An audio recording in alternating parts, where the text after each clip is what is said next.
तो पश्चिम बंगाल में चुनाव से पहले ही राजनीति पूरे उबाल पर है। नमस्कार, मैं हूं नीलू।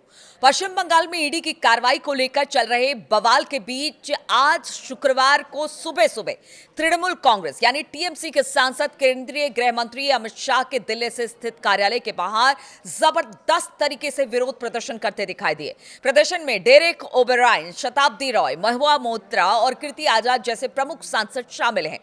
टीएमसी सांसद ईडी की कोलकाता में आईपैक कार्यालय और उसके सह संस्थापक प्रतीक जैन के आवास पर छापेमारी के खिलाफ नारेबाजी कर रहे थे। मौके पर पहुंची पुलिस ने प्रदर्शनकारियों को वहां से हटाया और महुआ मोइत्रा और डेरेक ओबेरॉय को हिरासत में लिया। मौके पर पहुंची पुलिस ने प्रदर्शनकारियों को वहां से हटा दिया है। फिलहाल टीएमसी सांसद डेरेक ओबेरॉय ने महुआ मोइत्रा ने दिल्ली में केंद्रीय गृह मंत्री अमित शाह के ऑफिस के बाहर जो प्रदर्शन किया, उस समय पुलिस ने उन्हें हिरासत में लिया। बताया जा रहा है कि सुबह सुबह यह प्रदर्शन था और बड़ा ही अनप्रेडिक्टेबल था, क्योंकि ना तो मीडिया को इस बारे में कोई जानकारी थी और ना ही जो अमित शाह का दफ्तर है उसके बाहर किसी तरह की पुलिस व्यवस्था वहां पर की गई थी। इसी दौरान वहां पर प्रदर्शन किया गया। फिर आनन फानन में पुलिस वहां पर पहुंची है। हालांकि सुरक्षा व्यवस्था थी लेकिन कम थी, क्योंकि सुबह सुबह का वक्त था।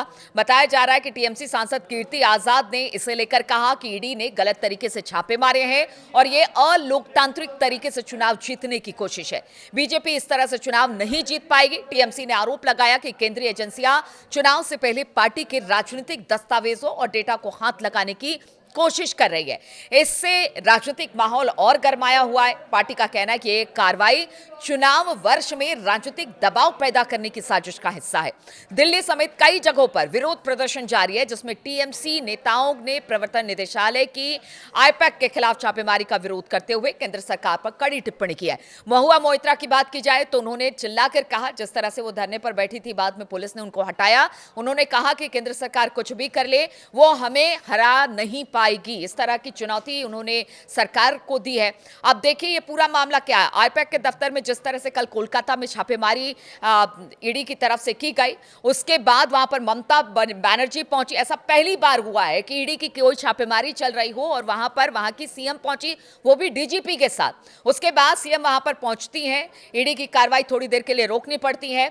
कुछ वहां पर झड़प भी देखने को मिलती है, यानी कि बातचीत कुछ इस तरह से गहमा गहमी देखने को मिलती है। फिर ममता बनर्जी अपने साथ कुछ फाइलें लेकर जाती हुई दिखाई दी, जिसमें से नीली हरी फाइलें थी और उसके बाद उनका जो पूरा कॉन्वॉय होता है उसमें वो सारी फाइलें रखी जाती है। ममता बनर्जी का कहना है कि देखिए ये जानबूझकर सरकार इस तरह की बात कर रही है, क्योंकि अगर आईपैक अगर हमारी तरफ से काम कर रही है तो तृणमूल का जो भी पार्टी को लेकर डिसीजन है या आगे की तैयारी क्या है या कौन कौन खड़ा होगा, किस तरह की लिस्ट है, बड़ी गोपनीय जानकारी पार्टी की तरफ से है। और उन्होंने सीधा सीधा जो ईडी है उस पर आरोप लगाया कि वो हमारी गोपनीय जानकारी चुराने की कोशिश कर रही है। और इसी को लेकर ममता बनर्जी ने अब मोर्चा खोल दिया है। टीएमसी आज कई जगह पर प्रदर्शन कर रही है। खुद ममता बनर्जी पश्चिम बंगाल में आज प्रदर्शन करती हुई दिखाई देंगी। यानी पश्चिम बंगाल चुनाव से पहले इस वक्त जबरदस्त गहमा गहमी है। एसआईआर का मुद्दा तो पीछे चला गया, लेकिन अब ये जो ईडी का मुद्दा, और पहली बार भी ऐसा हुआ है कि ईडी के ऊपर किसी ने एफआईआर किया है।